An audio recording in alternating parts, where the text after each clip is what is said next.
समय सुरक्षित रखा जाता है। भक्त बनने के लिए कोई विशेष लायकात की आवश्यकता नहीं। मैं समस्त गुणों से हीन, पर मैं अपने प्रभु का, बस यही लायकात है। प्रभु की सिवा यदि आपका कोई अन्य आश्रय है तो आपको धोखा लगेगा। नहीं तो सच्ची कह रहे हैं, इसी जन्म में निहाल हो जाओगे। एक बात केवल स्वीकार करो कि प्रभु के सिवा मेरा कोई नहीं है, और है भी नहीं। स्वीकार कर लोगे तो तुम्हें अनुभव में आने लगे। हम प्रतिपल देखते हैं, प्रतिपल। वो केवल अपनापन चाहते, केवल अपनापन, कोई दूसरा नहीं होना चाहिए बस। कहां? बाहर तो देखो आप सब हमारे हो, अंदर से नहीं हो। अंदर से आप सब श्री जी के हो और हम आपके सेवक हैं। बाहर से आप गुरु मानो, जो भाव मानो, वो आपको श्री जी जाने। अंदर से हमारे आप श्री जी के जन हो और हम आपके सेवक हैं।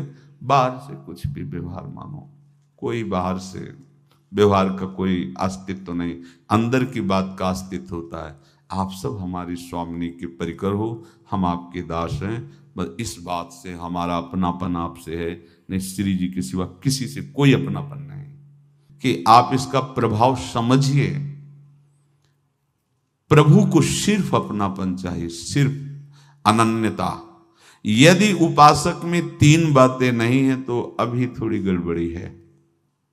पहला, दृढ़ श्रद्धा विश्वास। दृढ़ श्रद्धा, अब नहीं, अब नहीं, अब नहीं। अब तो हाथ उठने का समय आ गया। अब क्या, अब नहीं। अब गाहक मत फंसाओ, बाजार बंद करो, हाथ उठा लो, चलो अपने घर चलो। समय आ गया, घर चलने का समय है। नहीं तो कलयुग अपनी बाजार ऐसी फैला देगा कि भूल जाओगे कि घर भी जाना है। दूसरी बात, जो गुरु ने भजन दिया उसमें तत्परता,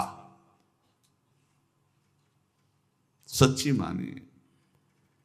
जीवन भर कभी इस प्रमाद को गुरु कृपा से आने का अवसर नहीं दिया गया कि चैन से सोए हों और चैन से खाए हों। पूरे जीवन में कभी सुविधाओं को स्वीकार नहीं हुआ, पर साधन मार्ग में कभी भी शिथिलता नहीं हुई, तत्परता ही।